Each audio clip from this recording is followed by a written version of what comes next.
यहाँ पे एक बात समझिएगा, देखिए जीवन में जो है ना बेहतर की तलाश जरूरी होता है, बेहतर पाने के लिए भूख होना भी चाहिए, लेकिन यहाँ पे इसका निगेटिव इंपैक्ट भी कभी कभी दिखाई देता है, इसको समझना जरूरी हो जाता है।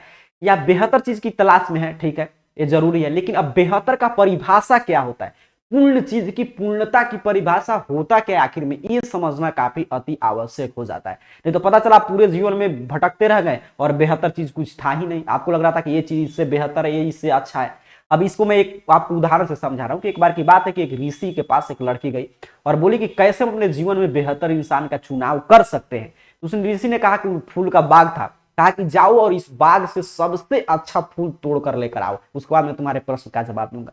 तो उसके माइंड में वो नहीं था, उसको लगा कि ठीक है, मतलब कि ऋषि हैं, उनको अपना फूल वगैरह पूजा वगैरह के लिए मंगा रहे होंगे। वो गई, उन्होंने बाग में जैसे ही एंट्री किया, शुरू में उसको काफी अच्छा फूल दिखाई दिया, उसको काफी आकर्षित लगा, उसको लगा ऐसा फूल उसने जीवन में देखा ही नहीं है, उसको लगा कि इसी को लेकर चलते हैं। फिर माइंड में दूसरा विचार आया कि पूरा फूल का बाग है, हो सकता है कि आगे और अच्छा अच्छा फूल हो। फिर वो आगे बढ़ती गई, आगे बढ़ती गई, खोजती गई, खोजती गई, खोजती गई, पूरा बाग में जब अंत में गई तब उसको रियलाइज हुआ कि नहीं, ये जो भी फूल मैं खोज रही थी इससे अच्छा तो शुरू वाला फूल ही था। चल रही हूँ यहाँ से निकल कर और उस फूल को ले जाकर मैं ऋषि को देकर और अपना जो जो भी प्रश्न है उसका जवाब मैं जान लूंगी, उनसे पूछ लूंगी। अब उस उद्देश्य से वहां से आई, जैसे ही आई इस बाग के शुरू में उसने देखा कि वो फूल दूसरा कोई तोड़ कर लेकर चला गया था। तब उसने ऋषि ने उसको समझाया। इस कहानी से क्या शिक्षा मिला कि हाँ देखिए कि आप जीवन में बेहतर की तलाश में कभी कभी आप इतना आगे निकल जाते हैं कि पता चलता है कि जो शुरू में मिला था वही हमारे लिए परफेक्ट था, बेहतर था। ठीक है, कोई भी कार्य हो, कोई भी जॉब आप ढूंढ रहे, हर एक चीज वही सही था, झूठ मूठ का हम इतना आगे निकल गए। और जब तक आप वापस जाते हैं तब तक वो भी आपके लिए अवेलेबल नहीं रहता है। कोई भी चीज है, आदमी है, कुछ भी आपको पाना है, हर एक चीज पर लागू होता है। अब इससे क्या शिक्षा, तो इससे अब इससे ये नहीं कि हम बेहतर की तलाश नहीं करेंगे, हम करेंगे, लेकिन मान लीजिए हमारा जो क्राइटेरिया है कि हमारे माइंड में अपना लेकर चले का, अच्छा ये चीज हमको मिलना चाहिए, तो वो जहां पे मिल गया, अपने को लग रहा है कि हाँ ये चीज हमको यहाँ पे मिल रहा है, तो वहीं पे अपने को रुक जाना है। हाँ कुछ कमी दिखाई दे, ये नहीं कि मिल रहा है, अब ये मन में जहां से, इस दोनों बात में एक पतला सा महीन सा लाइन है जिसको आपको समझने की आवश्यकता नहीं। मैंने क्या बताया कि क्राइटेरिया लेकर चलेंगे, अच्छा मैं जैसे स्टूडेंट हूं, मुझे पढ़ना है, ये चीज मुझे चाहिए तो यहाँ पे मिल रहा है, मैं वहां पे पढ़ाई कर रहा हूँ और ये को ये होता है, तो ये तो अच्छी भावना है। इसमें अगर मान लीजिए नहीं मिल रहा है तो मैं दूसरी जगह जाऊंगा ही उससे बेहतर की तलाश में, तो ये आप बेहतर की तलाश करें। लेकिन आपको ये यहाँ पे लग रहा है, जहां पे भी ये लग रहा है कि मैं जो सोच के आया था वो यहाँ पे अपने को मिल रहा है, तो आप वहां पे रुक नहीं रहे, यहाँ पे ये सोच रहे हैं आपका जो भी मतलब कि क्राइटेरिया था वो पूरा हो गया, फुलफिल हो गया, बट फिर भी आप इस सोच से निकले कि कहीं, इस बात को सुनिए, कहीं हो सकता है कि आगे इससे भी बेहतर कुछ मिले, वहीं पे आप गलती करें, वहीं पे आप समझिए कि आप जो आपका पूरा लाइफ टाइम बेहतर का तलाश रहेगा ही रहेगा, और फिर पीछे आएंगे तो वो भी नहीं मिलेगा। समझ पा रहे हैं मेरे बात को कि बस बारीकी सा अंतर है, महीन सा अंतर है कि जीवन में हम बेहतर खोजते रहेंगे, जो भी चीज है। कब तक खोजेंगे, जब तक हमारे अंदर जो क्राइटेरिया था वो फुलफिल अगर हो गया जहां पे, वहीं पे अपने को रुक जाना है, क्योंकि उससे बेहतर दुनिया में अपने लिए कुछ नहीं है। हमारा जो उद्देश्य था, हमारे मन में जो विचार था, वो विचार जहां पे शांत हो गया, जो हमारी इच्छा था जहां पे पूर्ण हो गया, वही हमारे लिए सबसे बेहतर है। और दुनिया के लिए कुछ भी बेहतर होगा, हमारे विचार को शांत नहीं कर पा रहा, हमारा जो भी इच्छा, हमारा माइंड वहां पे कंट्रोल ही नहीं हो पा रहा है, तो हम, हमारे लिए वो चीज बेहतर है ही नहीं, हमको और आगे जाने की आवश्यकता है। और अगर आपके अंदर ये सोच है, जो अंतर मैं बता रहा था कि आपको जो भी सोच के निकले तो वो मिल गया, लेकिन आप ये सोच रहे कहीं भविष्य अनिश्चितता में जा रहे हैं कि कहीं हो सकता है कि इससे भी बेहतर कहीं पे कुछ मिल रहा हो, तो ये तलाश खतरनाक होता है। वहीं वो ऋषि उसको समझाना चाह के बस इतना ही डिफरेंस है, तुम समझ जाओगे। और पूर्णता के लिए आप काम करेंगे तो जीवन में कुछ पूर्णता है ही नहीं इस जीवन में। देखिए तो देखिए, जीवन को तो इस रूप में रचा गया कि हम लोग लगातार मतलब इसमें कार्य कर रहे हैं, लेकिन जीवन में पूर्णता कहीं नहीं है। एक विद्यार्थी जीवन में क्या होता है कि लगता है कि हम टॉपर बन जाए, तब हमारा पूरा मतलब कि पूर्ण हम हो जाएंगे।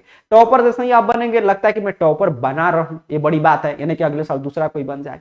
फिर आप मैट्रिक इंटर कर लेंगे तो तब तक आपको अंदर एक फीलिंग आएगा कि लगता है कि आजकल देखिए टॉपर जब उनको ये लगता है कि कहीं मीडिया वगैरह आ रहा है तो कुछ ऐसा ना बोल दे जिससे मेरा पूरा इमेज खराब हो जाए। तो डर की भावना और अपूर्णता की भावना आपके अंदर हमेशा रहेगा ही रहेगा। और अगर आप स्टूडेंट है तो उतना पूर्णता की तरफ आपको जाना ही नहीं है, वो तो आप दार्शनिक तब हो जाएंगे, ठीक है, उस समय तो आपको दार्शनिक बनना पड़ेगा। आप पूर्णता यहाँ पे है ही नहीं जीवन में, कहीं ना कहीं अपूर्ण है। आप नौकरी कर लिए, सबसे आसान नौकरी में चलेगा, यूपीएससी का एग्जाम निकल कर आईएएस वगैरह बन गए प्रशासनिक सेवा में, तो वहां पे भी पूर्णता नहीं। आप एग्जाम निकालेंगे, आपको लगेगा पता नहीं कौन सा राज्य में हमारा पोस्टिंग होगा, वहां पे जाएंगे तो फिर काम का प्रेशर रहेगा। मतलब जीवन पे भले ही कठिनाई हमेशा है, तरह तरह की समस्या, क्योंकि जीवन ही समस्या का ही नाम जीवन है। तो जीवन में समस्या नहीं, कुछ कार्य करने को रहा नहीं तो फिर आप जीकर करेंगे क्या? कुछ आप समाधान करें, आपका माइंड डेली खाना सोना में है, तो उससे अच्छा यहाँ पे रहने की कोई आवश्यकता ही नहीं। आपके यहाँ पे कर्म भूमि है, यहाँ पे आप आए अपना कर्म करने के लिए। तो जीवन में हमेशा कुछ ना कुछ अपूर्ण लगना चाहिए, तभी तो उसको पाने के लिए हम लोग मेहनत करेंगे, उसको पूर्ण करेंगे। ये पूर्णता कहीं पे भी इस संसार में पूर्णता नामक चीज है ही नहीं।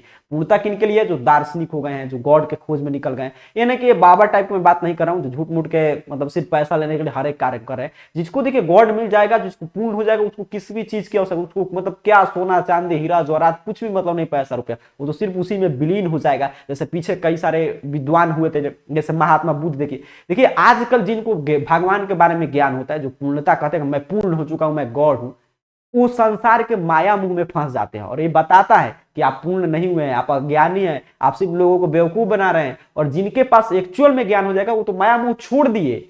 आजकल देखिए जो गरीब है या कोई भी है, मैं बता रहा हूँ कोई भी है जो मतलब कि जिनके पास धन संपत्ति कम है, गॉड को पाने को बोल रहा है कि मैं गॉड पा लिया हूं, मैं गॉड को, मेरे पास मतलब कि मार्ग है गॉड तक पहुंचने का, मेरी बात गॉड से होता है। वो आपका भी बात कराएगा, आपसे पैसा ले रहा है, अपने मतलब कि अपना पूरा जो भी उसका शौक है पूरा कर रहा है।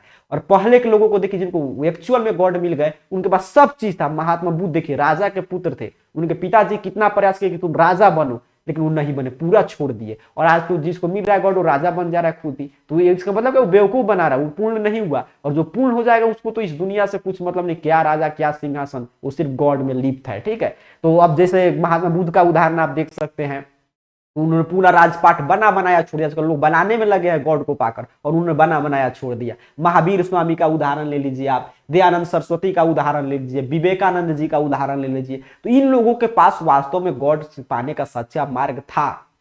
और बाकी आजकल आप सोचेंगे पूर्णता क्या है और बेहतर की तलाश में रहेंगे, तो इस दुनिया में तो पूरा ये होने वाला नहीं है।